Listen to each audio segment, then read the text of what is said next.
It's the Cooper and Anthony Show.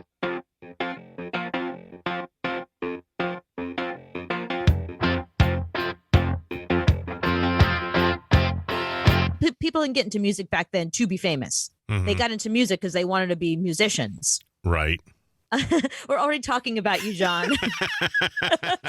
Hi. All right, let me. I heard musicians and I just immediately appeared. That's right. You know, we were talking about you, of course.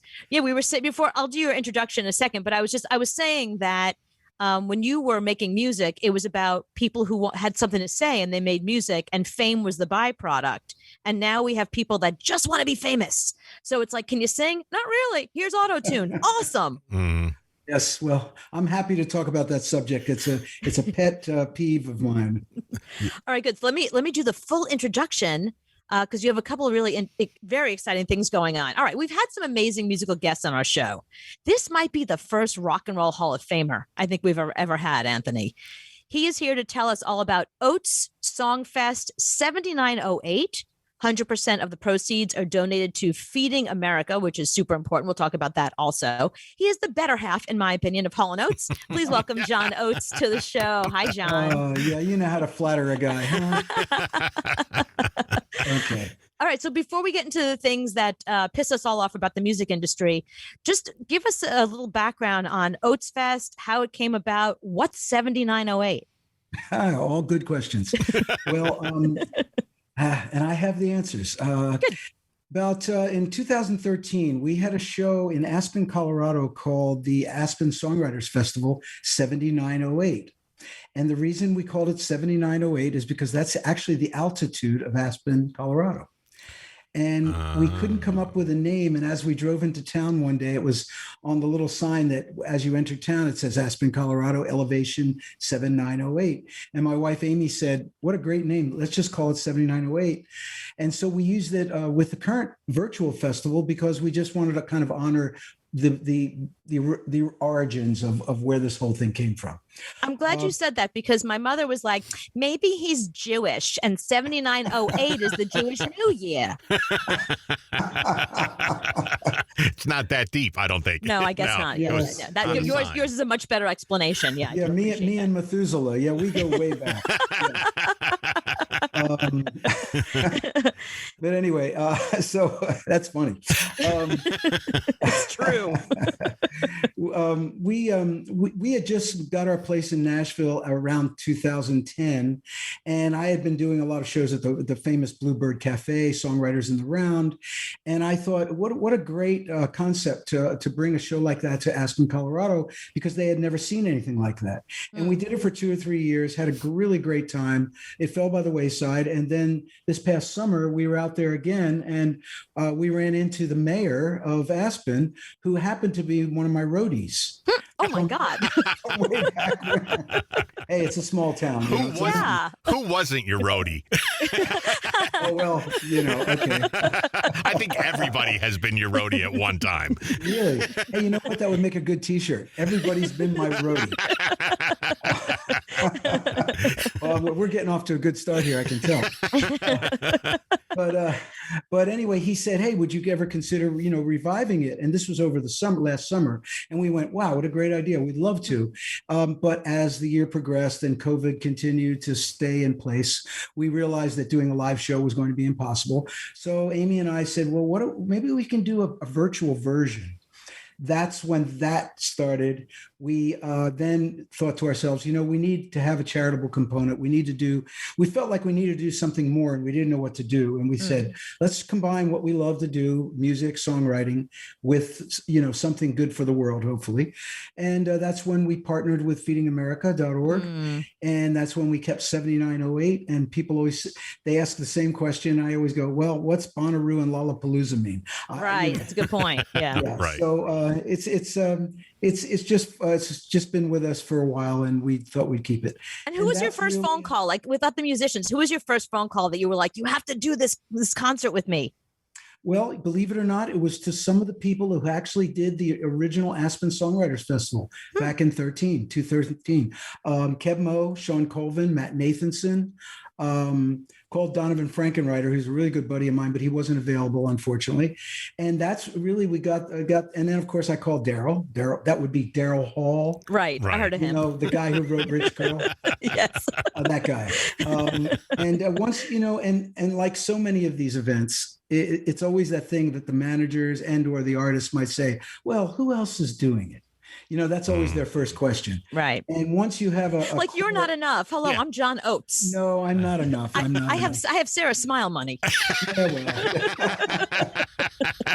Let's put it this way. Since I'm and Oates, I guess I'm almost enough.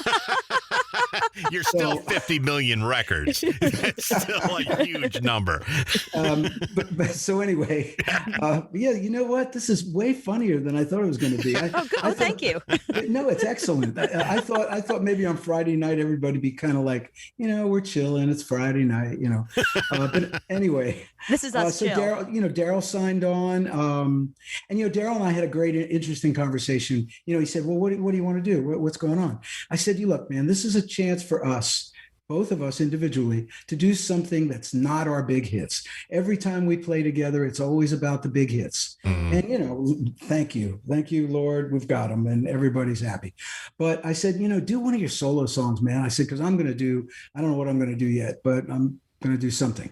And so he was all pumped about that. And so he did a really great version of a song that he did a few years back called "I'm in a Philly Mood," which is one of my favorite solo songs that he's done. So, and so it goes, reached out to Lyle Lovett. He signed on. Bob Weir's a buddy of mine. We played together, did some, shows together. He said he was jumping on board. I called Jim James from My Morning Jacket, who he and I jammed with the band, and we also curated the Bonnaroo Super Jam in 2013. Oh, wow. So, there's a lot of synergy here. I think pretty much everyone on the show is someone that I either know really well or have played with, and usually both. So it's really been great. Of course, we have some new artists and some younger artists who I don't know that well, but we really wanted to have the diversity of genre, musical styles, age, all sorts of things. We wanted to make it a really entertaining show. And to that, we got a guy named Sasquatch. Okay. Have you heard of him? No. Help us here. He's Bigfoot. He's a 7-foot Sasquatch who plays the saxophone. For real? Wow. For real. Yes. Was he in the Screaming Trees? Those guys were enormous. No, I don't believe he was. He could have been, but I don't believe he was. I've never seen taller people in my entire life. That was bizarre. Well, I spoke to like 4 belly buttons. We interviewed them. It was just belly buttons. But that's cool. Wow. There's another joke there, but I'm not going to go there. We both thought it, and it's actually true. How do you think she got where she's at? That's right. So at any rate, you will look up Sasquatch when this conversation is finished. I will. You will become obsessed and know that he is our co-host. And my wife Amy found him on Instagram, and we love him. And he and I actually have done a new single and a video that's going to be debuted on the show. We did an EDM version of Maneater. Oh my God! Oh yeah, that's going to be amazing. And so we're breaking it out to the world. We're unleashing it on the world during the show. And Sasquatch is fantastic. We've got all kinds of plans. We're releasing the single on the day before, March 19th. Monster Cat, the EDM label, is releasing it for us. Wow. Nice. So all kinds of cool things have been happening, and there's a lot of energy and a lot of good vibes with this show. And it's March 20th, which is next Saturday night. It's free. It's a live stream on Nugs TV at 8 p.m. Yep. And then I heard you wrote an original song that you're going to be premiering during the show as well. I got so pumped about all as various artists started sending in their performances. You know what was really cool about this is that I wasn't sure how it was going to all work out, but as it began to take shape, no one phoned it in. And it would have been really easy for a lot of big stars to just go, "Yeah, I've got this video I did. Yeah, sure, you can But no, a lot of them went out of their way to do an original thing. I mean, some of them, of course, played, some big hits, like Michael McDonald did Sweet Freedom. Darius Rucker played Wagon Wheel. Wow. That's so cool. They're playing like really cool songs, but everyone really went out of their way to do something creative and really awesome. And so when I saw all that, I said, oh shit, I better step up now. Sasquatch isn't enough. You better write something new. EDM version of Maneater is not enough. Yeah. Right. So I did write a song, and since it's my show, I've made it the closing song. I figured, but it's actually a song called Sonny Terry and Brownie McGee, and it was inspired by the great blues duo Sonny Terry and Brownie McGee, who had a very contentious relationship. They were together for 40 years, and I could see a lot in them. Not that I have any issues with Daryl, because we're actually really good friends, but just the dynamic of a duo is a very interesting concept. Everyone's always kind of fascinated by it, but at the same time they needed each other, and I thought that's a great metaphor for the fact that the world needs Feeding America. The world needs some kindness, and that's what hopefully this show will bring about. I like that you chose Feeding America, because who can argue with that? I mean, it's not political. It's not something that's going to tick anyone off. It's something that everybody can get behind, So I think that was a really good choice. And also we really vetted them because we didn't know, we had contributed to Feeding America personally over the last 2 years, but I didn't realize how bad the food shortage and the actual food insecurity issue, with 1 in 10 families not being able to put food on the table, and millions and millions, and it's actually getting worse. They're Feeding America is such a great organization. They over 98% of the money that is generated goes directly to the food banks. Oh, wow, that's great. In administrative costs, which for a charitable organization is that's really incredible. So we were very, pleased when they wanted to be partners with us, and it's a match made in heaven, and we're just happy that we can hopefully generate some great awareness and some money for them. No, and I want to encourage people not just to watch you because the concert's great, but Feeding America, the thing about food insecurity, it's happening right in your backyard. It's not like over there somewhere else in some state nowhere near you. Yes. I've read the statistics lately just in New York and New Jersey. I live in the tri-state area. I was shocked at how much of that type of food insecurity is literally right out of my window. Yes. And that's what Feeding America is working on doing, and they're totally legit. I wrote a book about some of the places that are not legit. They are 100% legit. So I'm really glad that's who you chose. Yeah, we're very conscious of that. When we put this together, and the whole team that we put together, the Drive Entertainment Group with Raquel Bruno, Michelle Welch, who are people I know from back in the MTV VH1 days, believe it or not. And then of course we've got your buddy Rebecca Brooks. Right. She's awesome. I'm really glad that you're working with her. She's really terrific. She's so good. And her team is just amazing. It's kind of interesting too, for me, because everyone on our team is female. Really? Oh, how woke of you. Don't get too excited. I haven't gone there yet. But I'm the only guy in this whole thing. Every time we do a Zoom call, it's getting to be kind of comical at this point. But I have to say, and I know this might be a weird statement, but I have actually never worked with females in any really personal, in the trenches kind of capacity. Over the years. And boy, you've been in the music business. There are no women that are making decisions. It's true, in your industry, especially in the old days. There are a lot more now, of course, but really that's true. Working with this great female team has really brought a whole different sensibility to a lot of things. So it's been really great for me. Well, I've been doing it for about 12 years, and it's no walk in the park. It's it's sometimes it's fun, but 90% of the time it's not. John will learn the hard way.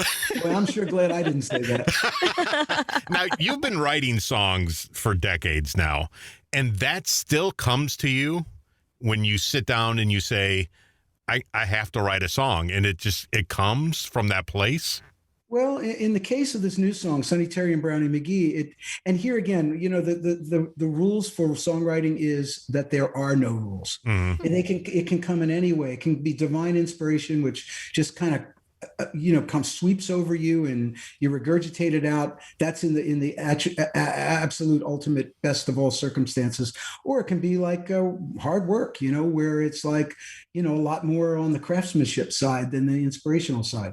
In this case, when I was out in Colorado over the summer, there's a guy named Joe Henry, not the country singer Joe Henry. This is another guy. He's an author and a poet. He wrote some lyrics for John Denver and a few other people. And he and I lived near each other, but we had never collaborated.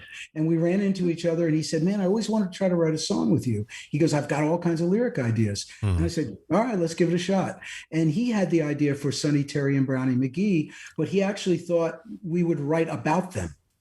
Making it kind of biographical. Right. And we toyed around with an idea. I tried to come up with something, and it wasn't really clicking for me. And then months went by. Literally, that was July. So months went by until really February, and I wanted to write something, and I didn't really have much going on. I looked through my files, and I saw his lyrics, and then it clicked. I said, "It's not about them. It's a metaphor for something larger." And I used them I wrote the song based on that, but I had to step away from it before I could see that. Mm-hmm. I used to work for Joan Rivers, and she had this just stacks of jokes, things that she wrote, things that she thought, things she never used, and she just sort of put it away. Do you do that with songs? Do you have like song lyrics or song pieces that you've written, you keep it somewhere and think, I'm going to get back to that one day? Yeah, I mean, I used to be pretty old school and keep it in a journal or a book, and I kept journals over the years. But now I've been completely, I've adopted the technical revolution. I've got an iPhone, and I mean, it's in, if I'm driving and something comes to mind, I'll just pick it up. I hit the voice memo button and sing something, and I've got all sorts of things like that. And then I do have a lot of lyrical ideas and things that I keep in various files on my computer. Well, I'm going to offer you some advice. Sorry, I'm going to offer you some advice with songwriting, because I think you shoot too high. When you write a song like Family Man or You Make My Dreams Come True, you can't forget an anniversary or a birthday. You've set the bar pretty high. So I think you should write songs titled Sometimes I Don't Listen When You Talk to Me. And how about Do You Need Anything from the Grocery Store? Because that's more, then the bar's set pretty low there. That way, you can just forget a birthday once in a while. Well, I think in my case, it would be more like, can you buy this for me at the grocery store? I think I have to go in that. See, already we haven't even started collaborating yet. We already have a problem. That's right. we already have a creative impasse, and we haven't even started. So what comes first for you? Does the lyrics, the music, or just willy-nilly, however it comes? Well, you obviously weren't listening when I said there are no rules for song. Right. No, I'm just kidding. I'm serious. With you, because you're a guitarist, but you would think doesn't matter. It doesn't matter. No, honestly, it can come in any way. I mean, it can be from a snatch of a conversation you hear. Maybe you read something in the newspaper.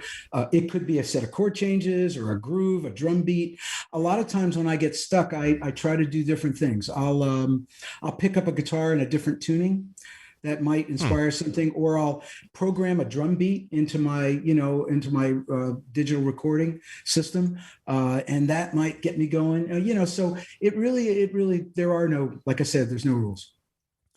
I want to ask you a question about your memoir. I thought you had some very interesting things that were just so unexpected, and you were so honest in it. Like the fact that you had this relationship with Hunter S. Thompson. I mean, how random. But that's a guy who would make you snort cocaine out of the barrel of a shotgun. I mean, a person, not you. How do you survive a friendship like that? He's pretty pushy when it comes to the drug thing. Well, I wouldn't say we were friends. I would say we were neighbors. We were literally neighbors. We still have our house out in Woody Creek, and his widow has turned his house into a writer's retreat. But literally, if you were to drive out our lane across the road, you would drive right into his driveway. And I'll tell you a quick funny story. When I first met Amy, my wife, when we were just actually just getting to know each other, we were looking for some property, and she had found this piece of property in Woody Creek. And she said she wanted me to come out and see it. So we met the real estate agent out there, and it was literally a little ranch with a horse barn and a little tiny cabin. And the cabin had a metal roof, and we were standing there just kind of chatting and looking around. As you said, we heard shotgun shots. We heard boom, boom. And then we heard on the metal roof, we heard all these pellets. And literally we were standing next to the building, to the cabin. And we went, I knew it was a gun. And I said, what's going on? And he said, oh, don't worry. That's your neighbor. That's Hunter. Don't worry about it. He's fine. And I think he was trying to send a message, but we, and then in that cabin, inside the cabin was his red Land Shark, the car that he used in Fear and Loathing in Las Vegas. Right. It was actually in the cabin, but he didn't own the property. He had just put the car in this cabin and put a padlock on it. So we were going to convert the cabin into an apartment, a guest house, while we built our house. And I kept going up to his house and knocking on the door, and he never answered. And the keys were in it. So I jump started it, started the car, drove it up onto his lawn, parked it directly in front of his door. And I left it there. And I knew him for over 20 years, and he never said a word about it.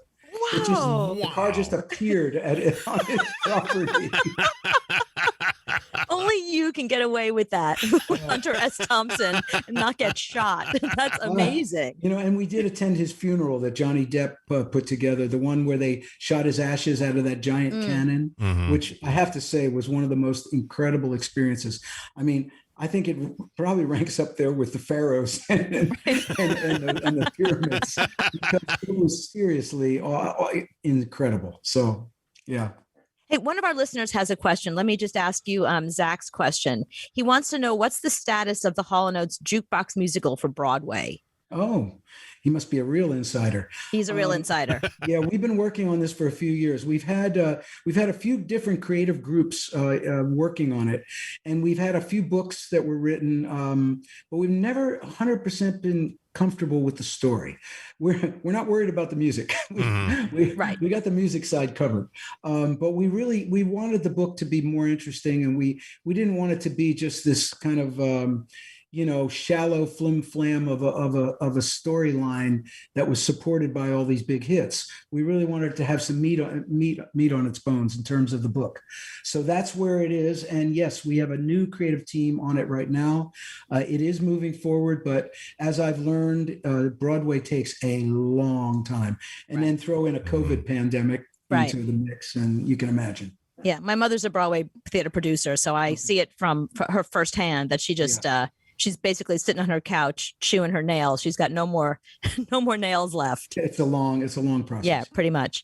Well, we're really excited. Let me just plug again what you're going to be doing. Oates Song Fest 7908. 100% of the proceeds are donated to Feeding America.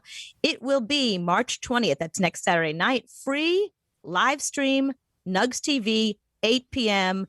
John's going to be there. He knows a guy named Daryl Hall who'll be there. David Grohl, Sammy Hagar, Darius Rucker, Gavin DeGraw, an old friend of ours. Thank you so much for doing our show. And we're super excited for Oates Fest. Yes. Well, thank you. It's fantastic. Well, I really appreciate you spreading the word. And I would also mention that it will not be archived and it will not be repeated. So really? It is totally live and totally free. It's not a pay-per-view, as you said. So we just want everyone to hopefully enjoy it and snuggle up on the couch on Saturday night. And I will say the music is off the charts.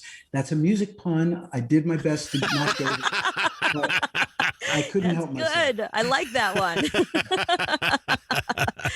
Well, thank you so much for doing our show, and we are super excited. I love that it's an experience. It's something that people have to be there for live. Yes. People are not used to that, so I think that's really good that you are giving some people something to do on a Saturday night during COVID. Yeah, we'll have a QR code and a URL that you can go to for donations, and we just hope, as I said, we just hope it raises a lot of awareness for a very, very serious problem in America. Thank you. Thank you so much, John. Thanks for having us. Is there someone else in the room? I know. Amy in your head, probably. Well, all the women in your head. She and I have melded at this That's point. right. Well, she's been in his head for 25 years, so she's That's been true. there for a long time. Yes, exactly. Thank you. Thanks, guys.